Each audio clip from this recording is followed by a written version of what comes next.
Harper Perennial and HarperAudio present Our Kind of People, Inside America's Black Upper Class by Lawrence Otis Graham, read by Rhett Samuel Price. To my brilliant wife, Pamela Thomas Graham, thank you for making my dreams come true. Introduction to the Harper Perennial Edition. Although I spent 6 years researching Our Kind of People, I could never have been prepared for the controversy that it elicited from various groups upon its initial publication. Although there is a constant cry for diversity in our media, our literature, our history books, and in our communities, it became obvious to me that there are certain narrow stereotypes, even within an integrated society, that people are simply unwilling to relinquish.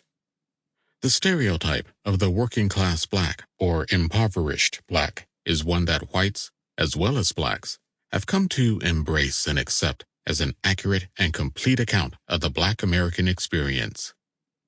Our Kind of People upset that stereotype, and it upset many people, particularly blacks, who have been taught never to challenge a stereotype that we had been saddled with since slavery.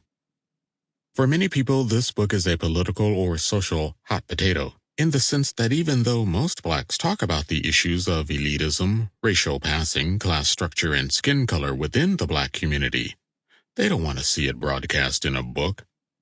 For a few black members of the media, the topic struck too close to their own past experiences of being excluded by snobbish members of the black elite.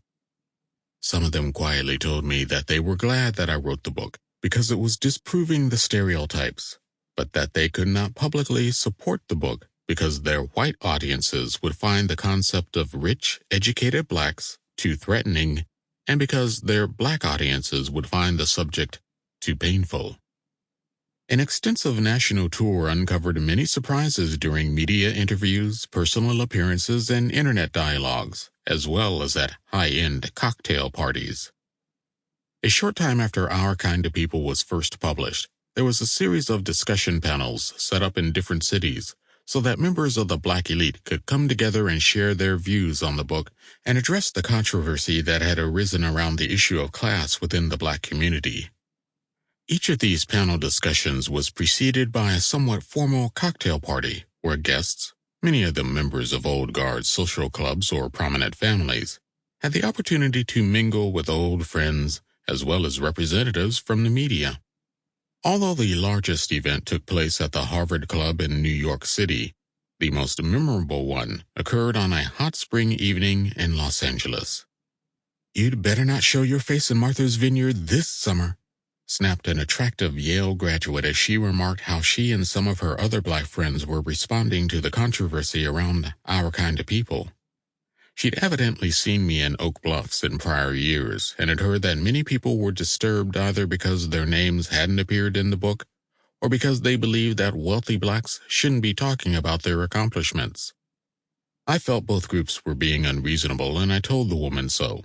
Some black folks may be uncomfortable to learn that there are several generations of elite blacks who live in a separate world, but like white people, blacks also have to learn to accept the facts in our history, I remarked.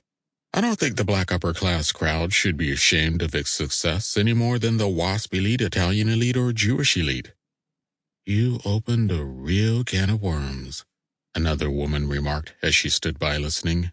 Folks don't want to hear about rich blacks unless we're playing basketball, singing rap music, or doing comedy on TV.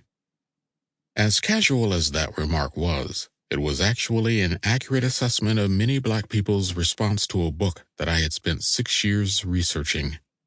While a few whites expressed amazement that there had been black millionaires and black members of Congress as far back as the late 1800s, one white TV anchor told me on live television that if I had not displayed photos of the well-known entrepreneur Madam C.J. Walker and her family's 20,000 square foot 1902 mansion in New York, he would never have believed that a black millionaire existed at the turn of the century.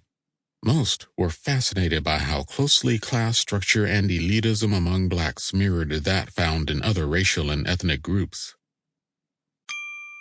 Sample complete. Ready to continue?